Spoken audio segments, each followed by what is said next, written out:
This is the third in my What Would Jesus Do videos, in which I ask the question, what would Jesus do in reaction to what our Western globalist elites are doing to impoverish the West and destroy Western civilization? In the first of the series, I identified 5 major areas where our elites are perpetuating evil on the West. Hello, I'm Michael Saxon, your policy Christian, the only policy Christian I'm aware of on the internet, dealing actually with hard issues connected with both Christianity and politics. And I'll explain the relationship very shortly. This channel is devoted to Christian politics, which has nothing to do with secular politics and everything to do with exposing the dark forces, ultimately satanic forces at work, destroying Western civilization as we speak through the two giants, the two forces I call fascist liberalism, which is mostly concerned with our political elites, and feudal corporatism, which has mostly to do with the corporate elites in the large corporations and in banking. Now, we Christians have spent the last 40 years wandering in a wilderness of our own making because we have shied away. We have done our best to avoid having to confront these two giants. We forgot that we need to share in God's hatred for evil and also take his 2 commands seriously, because it says to fear God is to hate evil, Proverbs 8:13. I refer to that verse, but there are many other passages in scripture in like vein. And of course, the 2 great commands I'm referring to are the great command to love our neighbor as we love ourselves, and particularly as we love God, which is a high bar if you think about it. And secondly, the Great Commission to go out into all the world. In other words, to build the church through evangelism and discipleship.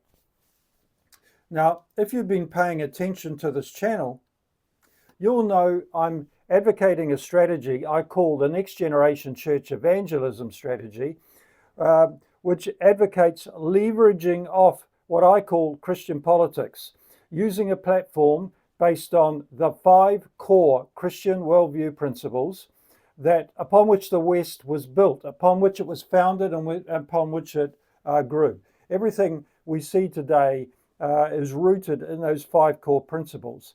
And I also have 12 major reforms that would take the West back to its founding principles and do a number of other things. When you combine the 5 principles with the 12 reforms and you use them appropriately in the public square, Christian politics, you are providing an example to the unsaved about the relevance of the Christian church, or Christianity, what it provides that establishes and makes Western civilization possible. You also make it possible, and that's a lot to do with obviously loving our neighbor, and in fact advocating things that are good for a neighbor, which is about rebuilding Western civilization in essence, while at the same time you are rebuilding the church by re-establishing Christian relevance and making it much easier to conduct the evangelism, to engage in evangelism and bring people to Christ. So, to cut to the chase, we will go back to the table we've been using in this series I've started on Christians' response to the situation in the world today, using the "What would Jesus do" scenarios I outlined in a table in the first of these videos. This is the 3rd video. And it's an if-then table. It says, if certain situation existed, and all 5 do at the moment, involving the 2 giants, then what would Jesus do? So let's cut to the chase and go straight to our second scenario on this in this series and on that table, which I'll put up as an overlay.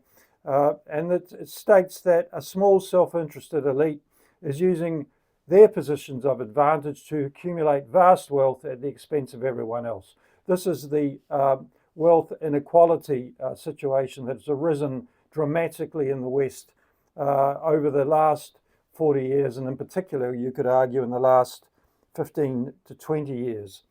Then what would Jesus do? Well, I'm arguing here that he would strip the elites of their wealth and power by ending systems that allow a few to accumulate that power and wealth at the expense of society.